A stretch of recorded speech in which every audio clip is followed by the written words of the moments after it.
Hi again. This is a follow-up to the breakdown video. Zen Ambient had pointed out something that I commented and spoke about what it was like before, during, and after, but not really the things one could do to prevent triggers and to help to give support to somebody who's had a breakdown. And she was kind enough to point that out. And so here we go.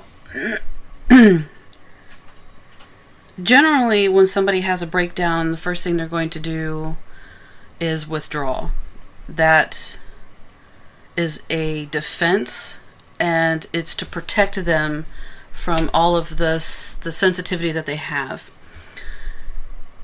I would say that for me, Melissa was very comforting during the first few weeks of the breakdown, and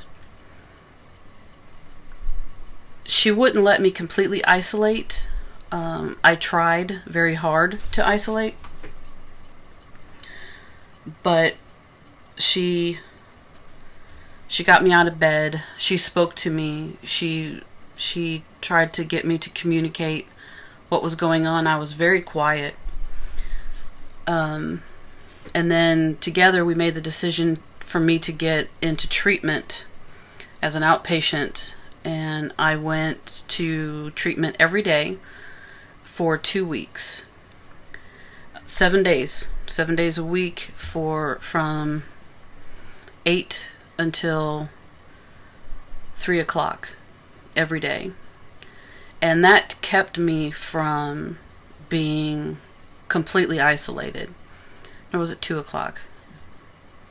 Something like that. But the point is, it's going to be a natural response to the breakdown is to isolate. Clothing is going to feel weird. Different foods are going to taste weird. The things that you liked before, you may not like now.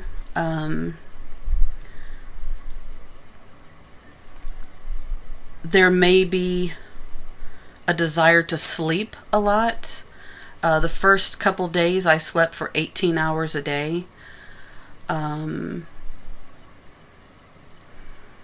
If it wasn't for Dory,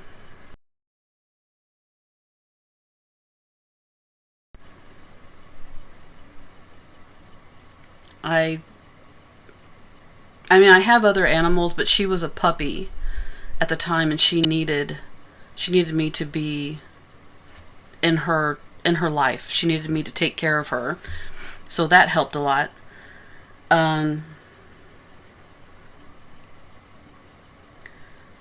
I tried to chronicle what it was like. I made a few videos. I had intended to do it every day, but it just became too much.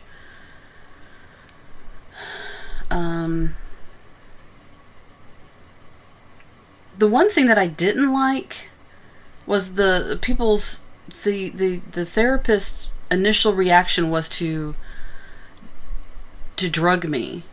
They put me on some really heavy narcotics. One of them is Xanax. That actually helped a lot. But the other ones, the antidepressants and the antipsychotic medications, they didn't really do anything. I felt depressed. I couldn't shake that. My anxiety was heightened. Any sounds, I reacted. So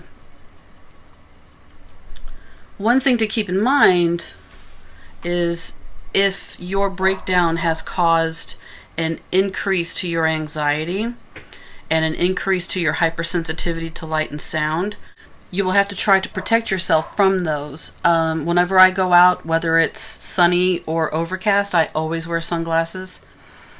If I feel that the outside sounds are getting to me, I'll put my headphones on and I'll listen to soothing music. I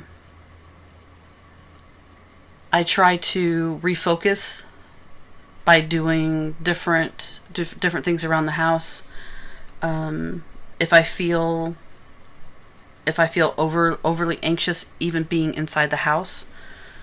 A lot of the things that I did before, a lot of the hobbies, I lost complete interest in, and it was very difficult to get those back, but it's important to get those back.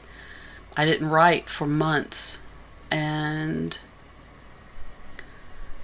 well, for almost over a year and a half, I wrote a little bit, but not to the extent that I was before.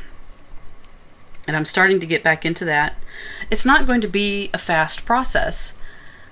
I think that's what people expect, is that once you have the breakdown and you're on medication and you start to see a therapist, that it's just going to get better in a matter of months, but it's not.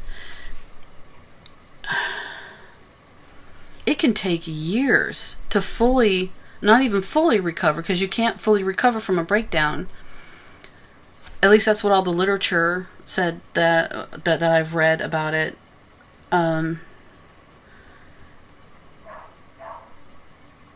It can take years just to feel like you're productive again. Am I ready to go back to work? No, not even a little bit. But I feel like I have to try. Even if I fail and I have to quit the job, at least I tried. At least I tried to get back to normal.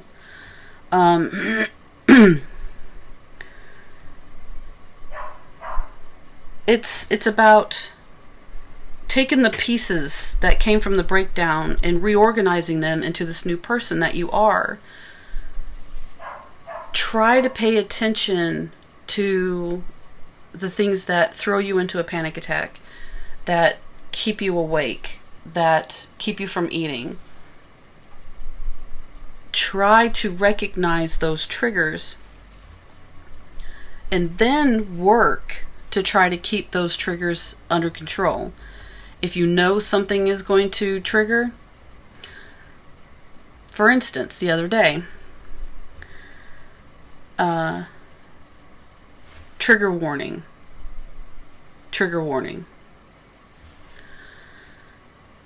My mother was very fond of, see, I even get anxious just thinking about it.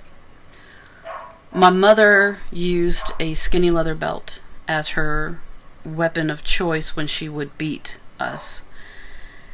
And Melissa and I were watching this movie the other day,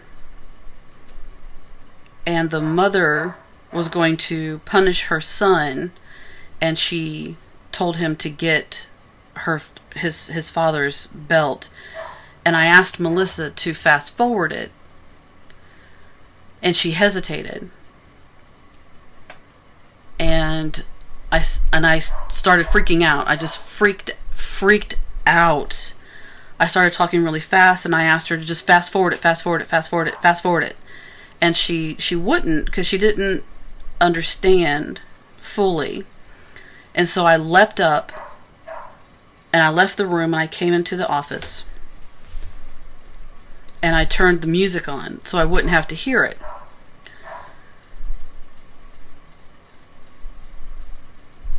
But afterwards, when she came into the room, when she came into the office, she apologized. She didn't understand. And I started to explain it to her. Communication is very, very, very important. Your partner may not always understand why you react the way you do, especially after a breakdown. This is your opportunity to tell your partner or those people in your life that is your support system, family, friends, those people that you've gathered into your inner circle of support, everything that's going on. Even if you've said it 100 times, 101, 1001 is very important. Because that's going to help you as well. That's going to help you recognize these different triggers, these different emotions, is going to help you work through those emotions. You may be experiencing some that you've never felt before. What does it feel like? What were you doing before you felt it? Is there any way you think that you could smooth out what you're feeling right now? Those little steps are going to help you come back together. Like I said before, you're not going to be the person you were before, but you're going to be somebody completely different. This is your opportunity to become somebody else. The sensitivity may not go away. Mine hasn't. A lot of the research that I've done said that sometimes a breakdown, it can take 5 to 7 years to recover. Some say it can take 1 to 2 years. It really just depends on how severe the breakdown was. Mine was pretty bad. It wasn't the worst ever, but it was pretty bad. And Melissa and I have tried to pinpoint exactly what I need now. My therapist has told me that I cannot take a job that has high stress. I can't. I can't live in a noisy area. The lights that I have in my house have to be a certain wattage, or it's too intense for me. I can only wear certain clothing. If you've noticed that I wear a lot of tank tops and t-shirts, it's because my skin is still very sensitive and I can't have certain fabrics on me. It's adjusting. It's taking the time to understand your needs now. Be patient. That is probably the hardest thing that I'm ever going to say to you about recovering from a breakdown, but just be patient. This is going to take a lot of time, and it's going to take a lot of energy, and there are going to be days when you're going to feel that it's just too much, that the recovery process is just too much, and you're going to stay in bed and you're going to sleep all day, or you're going to eat a pint of ice cream, or you're going to drink a 6-pack of beer. That's what you need. That's what you're going to need at that time.